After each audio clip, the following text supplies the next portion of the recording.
Kainan na guys. Araw po ng linggo ng umaga. Breakfast, Tinamad pancit ang canton. bumangon. Okay, Kaya ang naisip ay ang Anghang. pancit canton. Extra big, extra hot. Paborito ito ng mga anak ko. Kaya binanatan na namin ang pagluto. Masarap din to bilang almusal.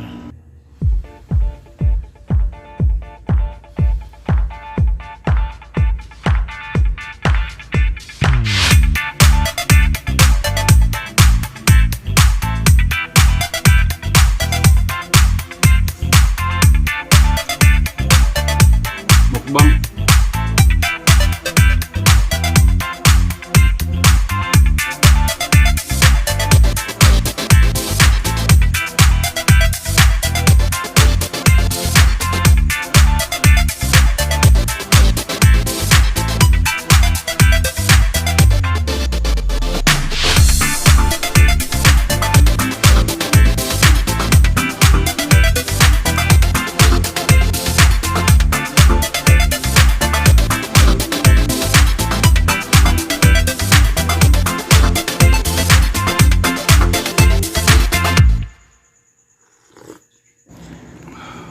Parisan ito ng hot tea. Talaga namang hot na hot ang umaga. Para itong green tea na to ay para pampalinis ng ating katawan, ng ating mga bituka. Tanggal ang mga cholesterols, mga mantika sa katawan. Kaya pag ito'y iyong inuugali, uminom araw-araw, ay tiyak na maging malinis ang iyong intestine. Small intestine, large intestine. Ayon, para iwas ng colon cancer.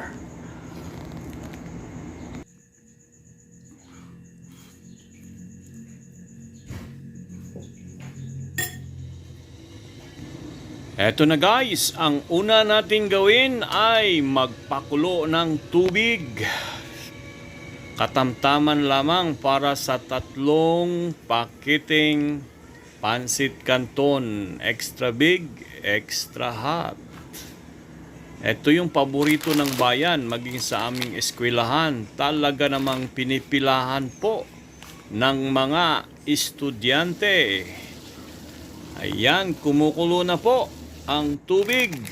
Ready na po yan para ating ihulog ang noodles ng pancit canton. Buksan po natin yung pakete at i-separate po yung mga sangkap nito, yung tuyo at saka yung powder na pangpalasa. Huwag agad ihulog yung noodles. Baka mapasama yung mga tuyo na nasa loob ng plastic.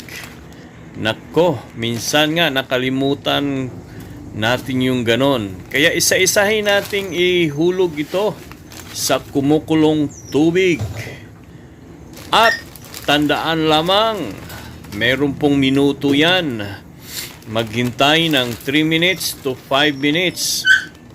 Nang sa ganon ay hindi mag-overcook ang noodles.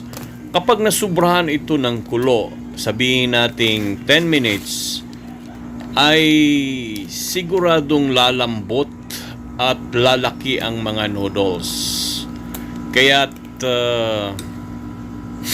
hanggat maaari ay tingnan ang 3 minutes. Kung meron po kayong relo o wall clock, ayan, iset ang 3 minutes.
Sa pagluluto, kailangan marunong kang maglaro ng adjustment ng gas tube o ng apoy. Kapag ka medyo malakas at ito ay aapaw ang tubig kapag masyadong malakas. Kaya pag ganun nakita mo, pahinaan mo lang ang apoy para huhupa yung kanyang kulo at hindi aapaw sa calderin. Kaya yan guys, kumukulo pa. Hintayin pa natin ang ilang minuto para maluto ang noodles.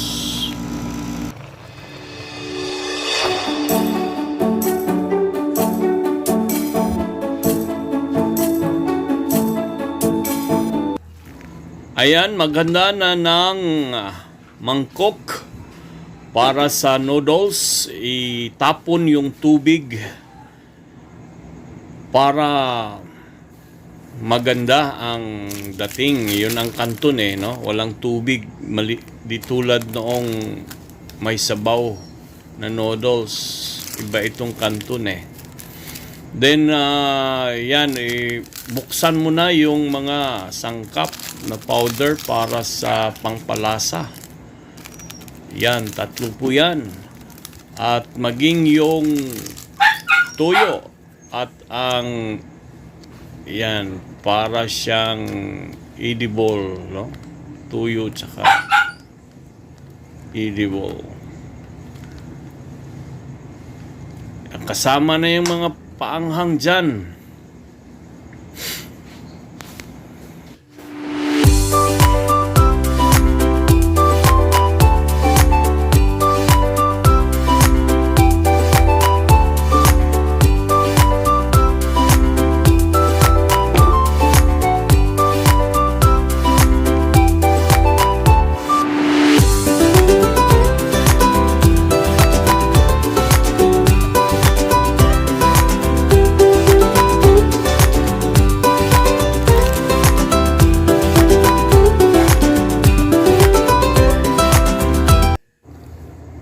Matigas itong plastic. Hindi kaya sa kamay. Kaya't gamitan ng gunting para madali. Hanap ka ng gunting. Kasi yung plastic talaga namang matibay o quality yung pagkagamit ng kanilang plastic. Ayan tagal Kaya isipin yung the best na paraan para mapabilis. Ayan, ang kulit mo rin ito, Kaya matigas nga yan buti na lang nabuksan. Ginamitan mo yata ng gunting, di ba? Yan, kung ano yung pumapasok sa isip mo para mapabilis ang iyong gawain, gawin mo na agad. Yan. Di, mabilis lang.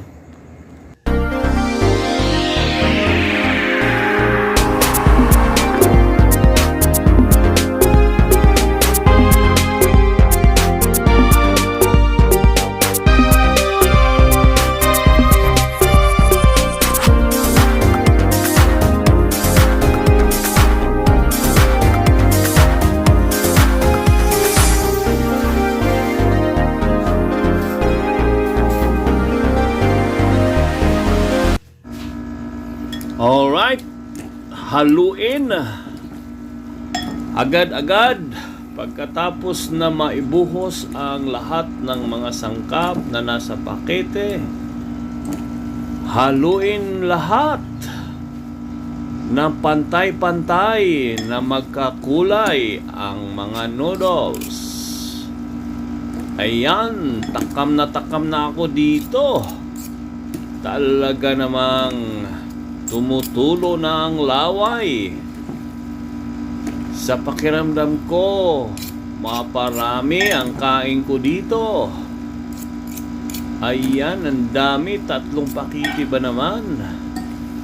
Talaga namang mukbang ito, mga guys.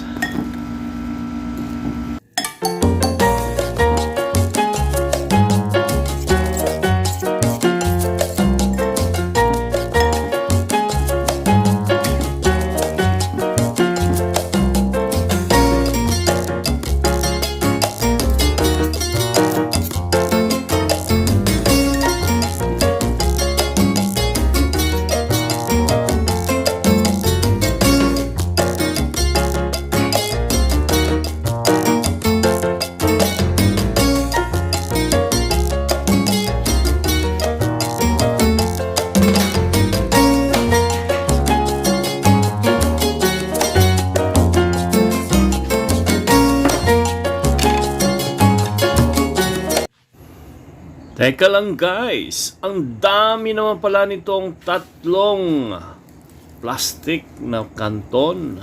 Kaya't hatiin natin ito sa tatlo. Para kay Mama, Dear Mommy, at para kay Yunika Iha na prinsesa. Hatiin natin ito sa tatlo. Nang sa ganon ay hating kapatid. O, di ba? Kaya't libre na ang breakfast.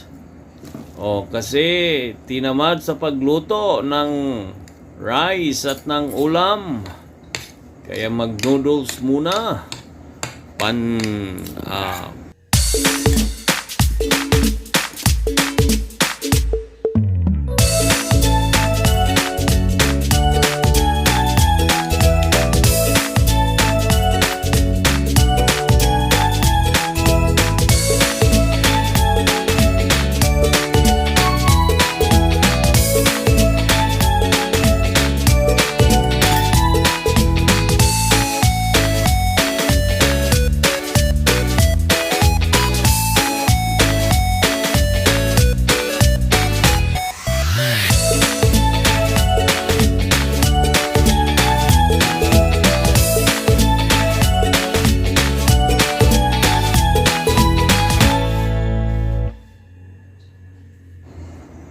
Ubos, kunti na lang pala ang natira.